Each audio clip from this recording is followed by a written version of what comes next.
Graphics are getting incredible in video games, and let's talk about the top stuff of the year. Hi folks, it's Falcon, and today on Game Ranks, the 10 games with the best graphics of 2022. Starting off with number 10, it's Stray. This is a game that's relatively modest in terms of next generation graphics features, but it makes up for it in fantastic art direction and an incredible attention to detail. This indie hit has some of the most amazing looking environments that are both expansive and intimately detailed, while also running silky smooth on both consoles and PC. In fact, one of the things I can say about the game is how well it runs on PC, even when using fairly outdated hardware. Firstly, it's a well-optimized game, which isn't something you normally see with every indie out there, so the fact they really put in the work to make this game run well on older systems is a really pleasant surprise. The game just looks incredible, too. Some of the larger city environments are so dense with detail and color that it can be overwhelming. It really can't be understated how great this game looks. The animations and visuals of the cat are astounding too. I don't think anyone's going to mistake this guy for a real cat just looking at the face, but the animations and overall detail are still astounding for what's easily the smallest budget game on this list. At number 9 is A Plague Tale Requiem. On the opposite end of the spectrum is A Plague Tale Requiem. This game requires a beastly machine to run at a solid 60 frames per second, and on next-gen consoles it's still locked at 30, which is a little disappointing, but the cinematic gameplay makes it so Twitch reflexes aren't really the priority, so it's not too difficult to adjust to it. The frame rate isn't the best on consoles, but everything else is absolutely stunning. Every environment feels like a painting come to life, be it beautiful and pastoral or disgusting and rat-infested. Special mention is given to the rats in the game, which can be seen in what seems like almost incalculable numbers at times, flowing through the world like water during some of the biggest set-piece moments. It's this crazy, surreal effect that had to have taken an obscene amount of work to get right. The world looks fantastic, and the character models are no slouch either. They've got a certain stylized, almost painterly look to them that's part of the game's distinct look. Like, they don't look like real people, but the detail on their faces, clothes, and everything else is really impressive. The only reason this game isn't any higher is it's just the performance. Honestly, it should run better on PC than it does, but they really went out of their way to make this game look as detailed as possible. And in terms of graphics, it really is a big step up from the first game, and the first game wasn't exactly something to sneeze at.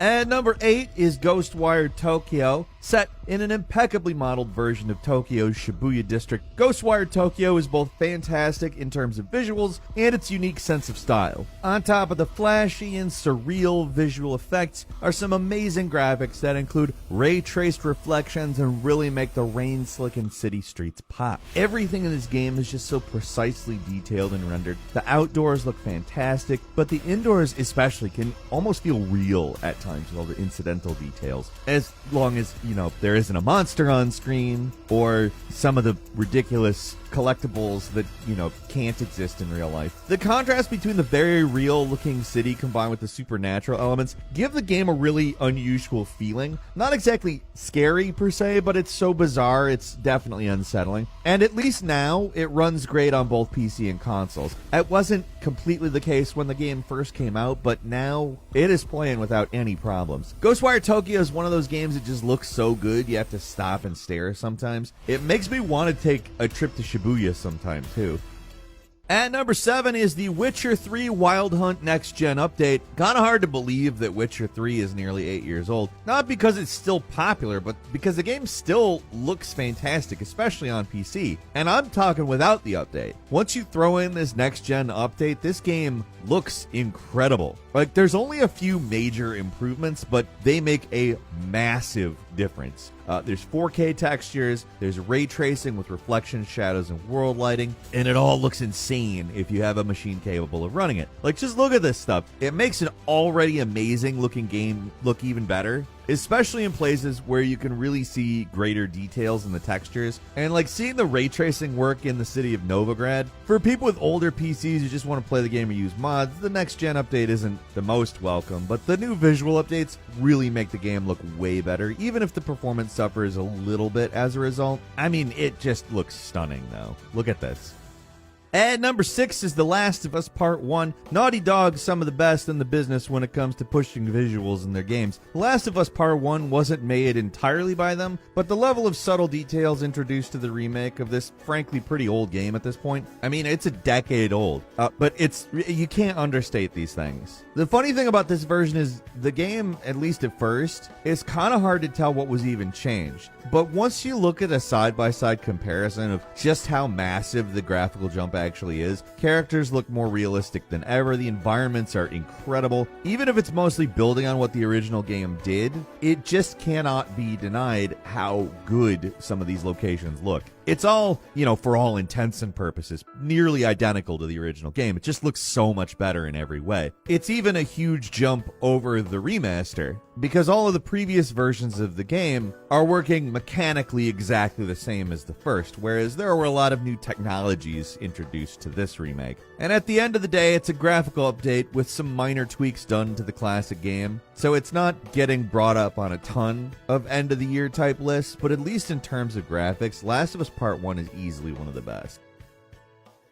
At number 5 is Horizon Forbidden West, a banner year for the PlayStation this year. So many high-profile sequels coming out, and all of them top each other in terms of graphics. I'm going to say it right now, this is kind of a PlayStation-heavy list, but is it really, like, a confusing set of choices? Like, look at some of these games. Horizon Forbidden West is a game that kind of got lost in the shuffle a bit, coming out the same time as Elden Ring, but it is a really good game, graphics aside. But once we actually start looking at the graphics, it just deserves a huge amount of recognition. The world here is detailed and varied. It's both heavily stylized and incredibly subtle. Like, you've got pretty wild costumes on the characters, but they've all also been facial scanned and modeled, even down to the most unassuming NPCs. For an open world game, it's just an unprecedented level of realism in the character models, especially the faces. You'd expect the main character to get all love, and Aloy is crazy detailed, but almost every other character in the game is just as detailed. Performance, not quite as good as we'd like. It can be like annoying and slow down sometimes, but it's a technical marvel in pretty much every other way. At number 4, Gran Turismo 7. Come on, man. Gran Turismo is always a standout from PlayStation. And Gran Turismo 7's graphics are all about substance. Now, is it as flashy as other games on the list? Maybe not, but it's got a beautiful art direction, contrasting colors, fantastical environments, and fine details. The details in this game are just incredible. Take any car and just stop and look at it. Everything is accurately rendered, from the hubcaps to the stuff you might never see, like the dashboard and upholstery. The tracks are just as impressive. Every raceway looks as close to the real thing as possible, and under the right conditions, the game really is almost undistinguishable from the real thing. The biggest giveaway is just how perfect, and when I say perfect, I mean that, like, wow, everything is impossibly perfect. That's the giveaway. But it's also graphics. It's not really the worst problem to have. Like, check out some of the interior dashboards. Every button, knob, every screen, it's all accurate, and it looks good. The Gran Turismo series has always prided itself on accuracy, and with 7, they topped themselves.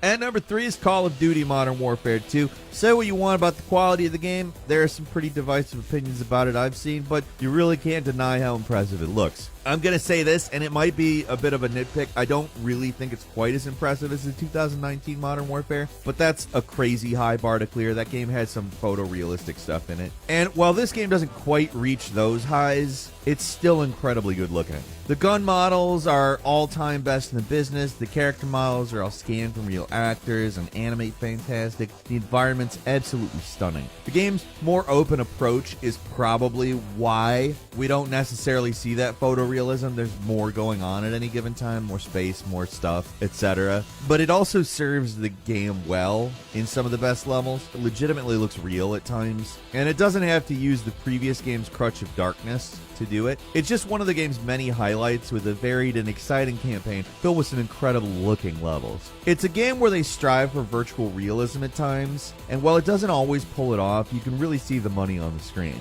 The graphics are incredible and blow past the couple of non-Modern Warfare games out in the series this year. At number 2 is the Callisto Protocol. Speaking of games with divisive opinions, the Callisto Protocol wasn't exactly the true successor to Dead Space we all wanted, but I mean, you really just can't deny this game looks good. The characters, the lighting, the environments, it's all next gen as hell. You can just say to yourself, oh yeah, this game requires an absolute monster of a PC to run at the best settings. At release, people reported their RTX 4090s were struggling with it, but a few major patches have done real wonders for the performance, at least for me. The real standouts with this game are the character models and the lighting. There aren't a lot of characters here, but they're all really realistic looking. They're natural animations combined with very high-res textures to look incredible in the game's beautiful lighting effects. The lighting makes a huge difference here as well. It's important that a game like this have good lighting, but they really pushed everything to the max here. The environments are not too exciting from an artistic standpoint, but if the pure graphical power is what we're talking about, this is easily one of the best looking games of the year. It may not win any awards for gameplay, but you gotta admit that the visuals are incredible.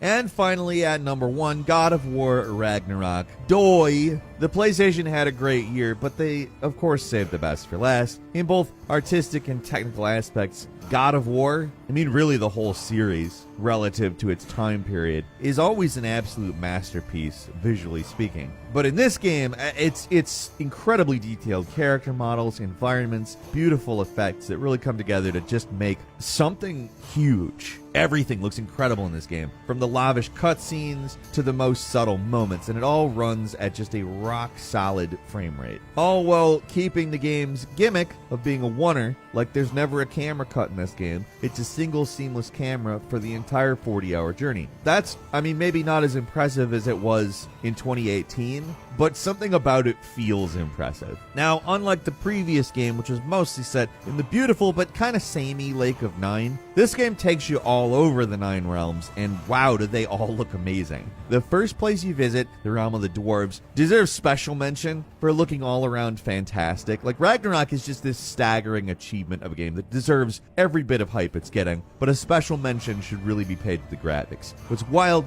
is that this game is still somehow cross-gen, and it still manages to look amazing. Like, it goes to show you how far solid art direction and technical prowess can really take you. And that's all for today. Leave us a comment, let us know what you think. If you like this video, click like. If you're not subscribed, now's a great time to do so. We upload brand new videos every day of the week. Best way to see them first is, of course, a subscription, so click subscribe. Don't forget to enable all notifications, and as always, we thank you very much for watching this video. I'm Falcon. You can follow me on Twitter at Falcon the Hero, and we'll see you next time right here on GameRanks.